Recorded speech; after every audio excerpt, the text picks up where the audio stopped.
Coach Aro, Jeanette, I'm going to go to you first. Let's define terminologies. Exactly what is this carboxy-THC component that they're talking about? How does it usually get into the system? And why is it on the prohibited substances list? Mhm. Actually, yung carboxy-THC or tetrahydrocannabinol is a byproduct of delta-9 THC. And then THC is derived from chemical compounds like yung tawag doon is cannabinoids. Yung cannabinoids, nakukuha yan sa mga tawag nito yung cannabis or marijuana in Tagalog, no? So, ang main reason kung bakit yan napupunta sa katawan ng isang tao is either it can be from medication or recreational use of cannabis or marijuana, or it can also come from passive exposure. Kunyari, nasa isang environment ka na may mga taong gumagamit ng cannabis, pwedeng ma-expose ka doon, pwede yung pumasok sa katawan ng isang tao. And then, Jeanette, if you could also explain to us, as far as you know, as far as you can tell, why do you think it's on the prohibited substances list of... To be honest, ang THC is not really a performance-enhancing drug. It's actually an ergolytic, no? Meaning it can cause performance impairment, no? So, mas bumabagal yung mga metabolic processes na nangyayari sa isang katawan ng isang tao kapag na-expose sa THC. However, in the context of sport, no, halimbawa, there is an occurrence of anxiety or stress. So, in a way, pwedeng maging or makatulong sa performance ng isang athlete yung exposure sa THC by managing stress, 'di ba? Or managing anxiety. Mas in a way pwedeng mag-improve yung performance ng isang athlete in that context. But technically speaking, hindi talaga nag-i-improve or nakaka-improve ng performance in itself ang THC. It's just that in the context of managing anxiety and stress, mas nagiging kalmado yung isang athlete kapag may exposure. Coach, can you tell us a little bit more about the anti-doping process, the testing? You are also the coach for Hydrin Diaz. You're very well aware of this. Ano ba to? Before, after, how many hours, baka may na-inhale lang ba si Justin Brownlee? Tell us more. Okay, ganito kasi ang process niya no ng testing ng anti-doping. So part of my job as the nutritionist of some of our elite athletes, not only Heidi but also the other 3 Olympic medalists, Tokyo Olympic medalists that we have, is to handle their nutrition, safe supplementation, and partly doping control through safe supplementation. So pag sinabi nating doping control, it encompasses the whole training calendar year of the athlete. So meron tayong tinatawag dito na out of competition testing. Ang testing talaga ng anti-doping, hindi lang yan nangyayari sa actual na competition, but also even out of competition testing, randomly ginagawa yan ng mga doping control officer.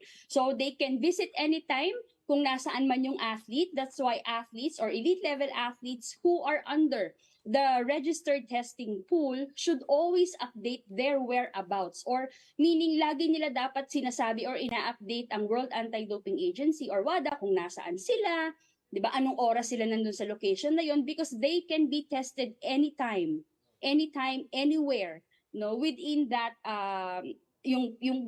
within that period na kabilang sila dun sa registered testing pool. Now, during competition, they can also be randomly tested if they're not a medalist. But if they are a medalist, meaning nag-perform sila ng maayos or podium finisher sila, by default, they will surely be tested, no? So, ganun na nangyari dyan. And then, pag nilapitan ka na ng doping control officer after a competition, nandyan na yan nakabantay sa'yo. Hindi ka na pwedeng umalis sa paningin nila kapag lumapit na sila kahit anong gawin mo. Halimbawa, sabi mo, magko-cool down pa ako, hindi sila aalis sa tabi mo, talagang titignan ka nila because they have to make sure that there will be no tampering of samples that may happen. Kasi pwedeng kung anong gawin, di ba? So, yun ang nangyayari dyan. And then, the athlete together with a coach, if requested by the athlete, they will go inside the doping control room wherein the samples will be taken. Okay? Kasama yung doping control officer na lumapit din sa athlete. So ano yung mga samples na kinukuha? For some sports, urine sample lang. But for other sports, for example, for weightlifting with Heidelin and may blood component din na kinukuha. So 2 samples ang kinukuha sa weightlifting. Blood sample and then urine sample. Walang tampering after the test? Sino kaya yung kumuha nung ano? Sino yung kumuha? Alam nyo, sa totoo lang, it can't hindi siya pwedeng mangyari yung tampering kasi hanggang sa loob ng banyo sumasama yung doping control after. officer. I mean after. Yeah, after competition. By the testing body. Yeah, but by the time na matapos yung competition, and then you were identified as the athlete that will be tested, the doping control officer will be by your side. No matter how long will it take between you being the competition area and as you go to the doping control o doping testing room. Nandyan lang yan sa tabi mo, hindi na yan aalis. Talaga nakabantay sa'yo. And then, pagpasok mo sa banyo, nandun din, sila din yung kukuha ng blood sample, ganyan. And then, pag nakuha na yung sample, yung urine, and then yung blood, hinahati yan into 2 vials. Yun pumapasok yung sample A and sample B. Yun na yung alam natin ngayon na case ni Justin. There was Caroboxy-THC, there was marijuana taken. How many days could he have taken the substance prior to the test for detection? I mean, do you think he was taking it presumably during the competition or parang even before? Just to clarify lang, the exposure may have come from medication as well.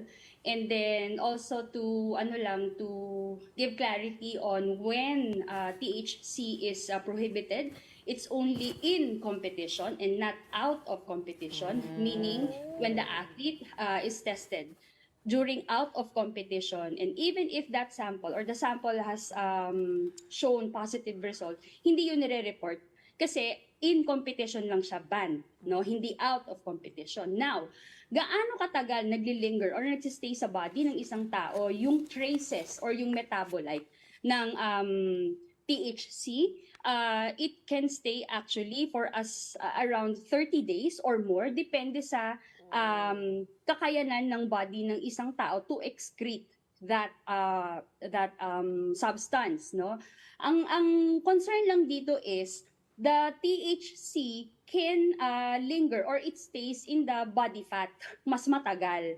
So halimbawa, some of it can be excreted through urine, but majority of it will stay in the body and gets reabsorbed.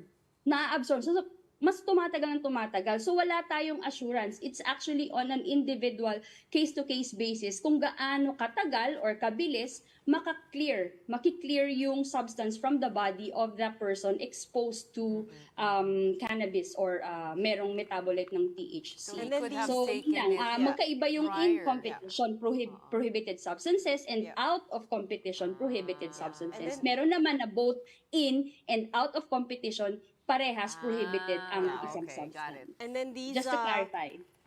And then these tests, how sensitive are they? Would they have picked up even trace amounts of Caroboxy-THC or there's a threshold? Yes, there is a threshold.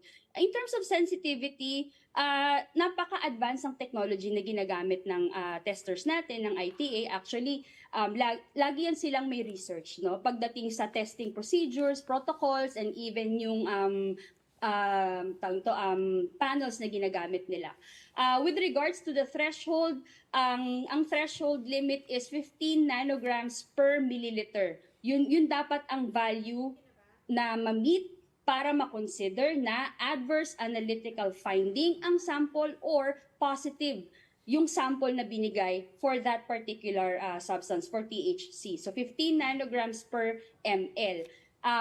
Kung ito ay passive exposure lang, meaning halimbawa na inhale mo lang siya, no, na may mga kasama ka na gumagamit, for example, ng marijuana, na inhale mo lang, it's very medyo mababa yung likelihood na aabot ka sa 15 nanograms per milliliter. So talagang ang ano dito is probably sa medication talaga siya, Oh, okay. yung exposure. Got it, So got we really have to trace kung ano yung mga medicines na ininom ni JB at ma-evaluate natin ng mabuti.